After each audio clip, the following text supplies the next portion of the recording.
You want some bridal makeup tips? Because that's where this is going. Even if you're a working makeup artist or you're someone who wants to do your own makeup, this is gonna be a good one. Let's get started. So the first tip I wanna give you is 2 points of contact. What am I talking about? I get a lot of comments about watery eyes. So wherever you're working, say you're just blending, or even if you're wanting to do liner, whether it's you're going on the tight line or just classic liner, if you will touch around where you're working with something else, like the back of a brush, just kind of touch, and it really will make such a difference. It's like a little redirect for your brain, and then it can help your eye not water. It's not the end all, but it is definitely something that can help. This might be wild, but most of us, this was okay, I'm just gonna take all the blame. Too much skin prep. It is the #1 saboteur, if you will. I do not speak French, but I love saying that. So I tell everyone to scale back, and I want you to do kind of, even if I let this dry down with what I already had on my face, and I'll do a video on skin prep, you're gonna be so bored. You're gonna be like, that's it? Yeah, and I have balanced to dry skin, mostly dry. So whenever we go to take, especially these new formulas, it can be this, I'm just using this one, it's probably not even the right shade right now, but even if I let this dry down, okay, I'm even gonna move it around, and then I try to put this skincare infused, and I say this because think of the new Armani, the new Double Wear, everything is so skincare infused.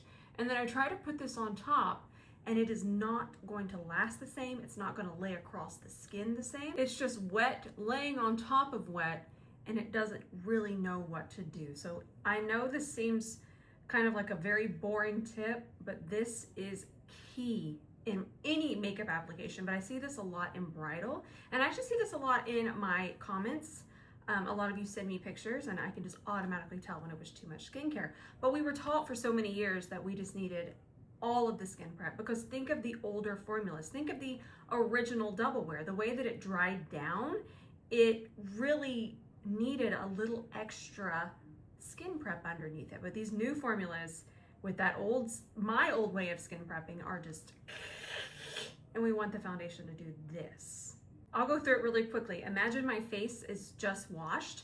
I do an essence, then I do my serum. I don't have it up here, but I just do an eye serum, and I don't even really do moisturizer. And if you're doing a daytime wedding, you're gonna definitely want the SPF, and then I just use this as my moisturizer. No moisturizer. I know it sounds so wild, but if you do a little snooping around my page, you'll see that my foundation, and I get this comment a lot, your foundation cooperates, and it very much does.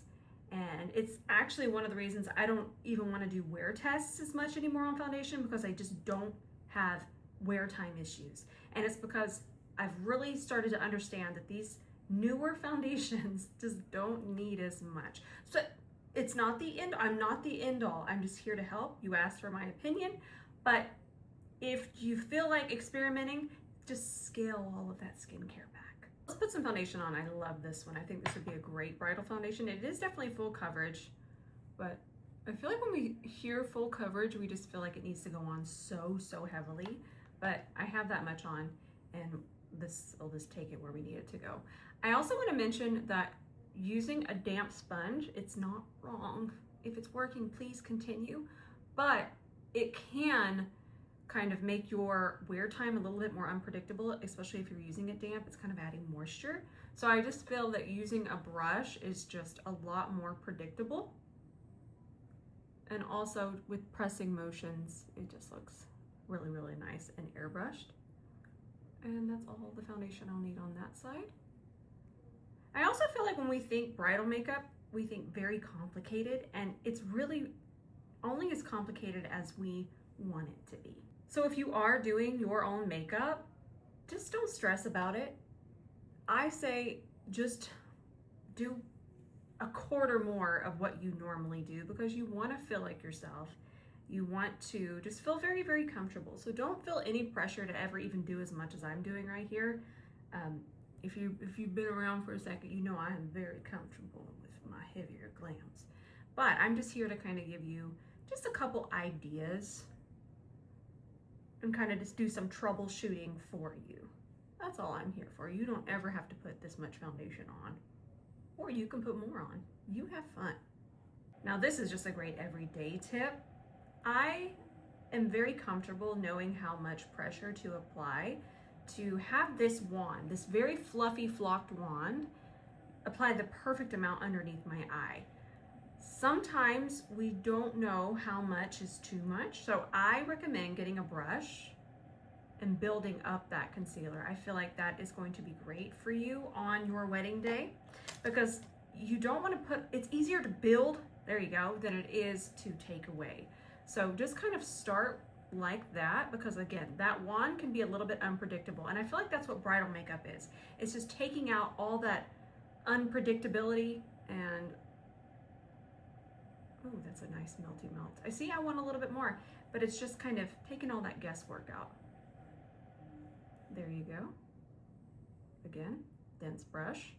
Now I'm a little nitpicky, but I feel like this looks so good in pictures because essentially you're creating your perfect transition of bronzer.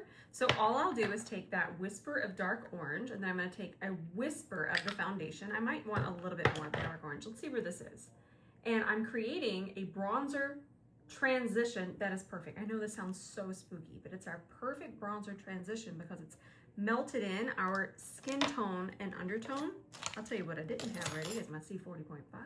So we're just gonna go ahead and apply this, and it just looks so, so seamless because it's basically you, but just a little bit more warm.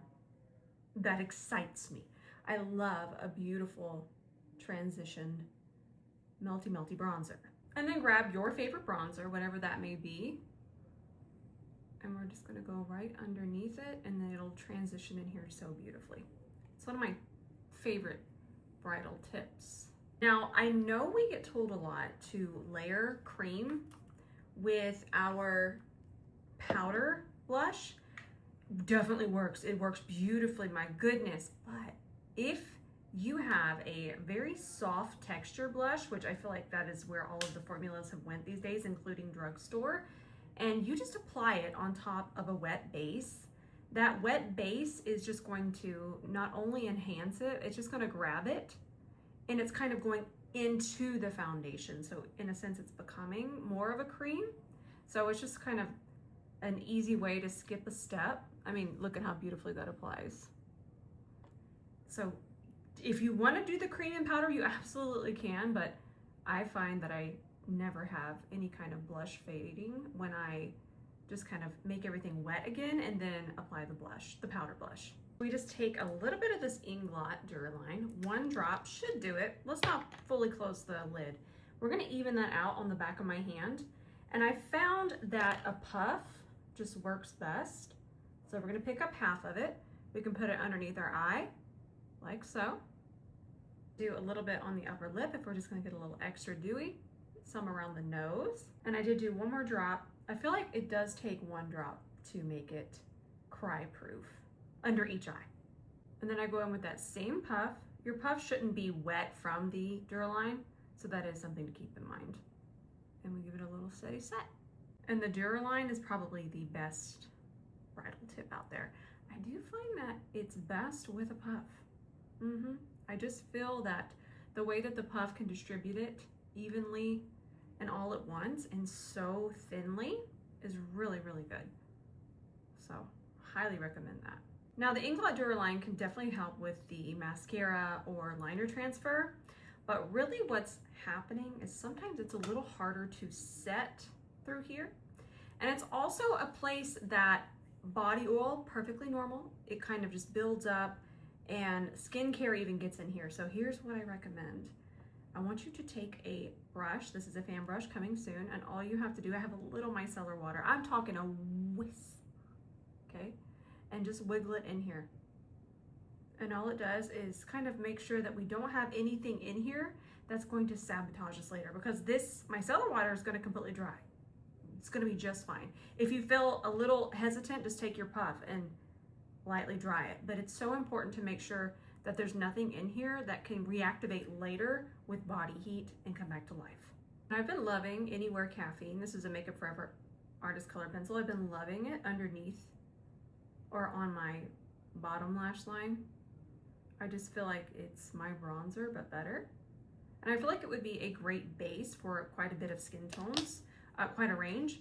But there's also Limitless Brown, and I feel like it is a very pretty brown as well, because it's not too flat, it's not too red, but then it's not too dark. So I love the tones of these. And if you want to layer shadow on top of them, they work beautifully, but I'm just going to do it this way. I like it with my eye color. And then if you don't want to run the risk of messing up all of this pretty work we've got going on here, we're going to go back in with our little fan brush and our mascara. And I also feel like this just gives you more control on how much you're applying, because you can pick up very little. When we have a mascara wand, it says how much we want, and I say, no, I might not want that much, because that much can sabotage me later. So by controlling how much we apply, we might get better results. Now the entire time I've been sitting here, I've had a lip treatment on, the Ulla Henriksen one. It's been my favorite for years. And I'm just gonna take Sheila and I'm going to lightly exfoliate my lips, but I'm still able to kind of feel some hydration in here. This is key for where we're going. So for my lips, I want to look for a lip liner that has a little bit more of a long wear. The one way we're able to tell that is generally they're clenched in plastic as opposed to wood clenched. So MAC, while it lasts a long time, it's not going to last as long as, say, the Sephora collection, the Maybelline lifter liners. Even the one we used here, the Wherever Walnut, isn't going to last quite like this. So I'm going to, this is one of my favorite colors. This is Perfect Beige from Sephora collection. I feel like this is a very bridal lip shade on me. And I like to do a rough draft. And before this sets, I'm going to take one of my favorite lipsticks of all time. These are probably the longest lasting lipsticks in my entire collection. And I'm just going to do a bottom lip first, and then I'm going to perfect, blend, and it just kind of melts together.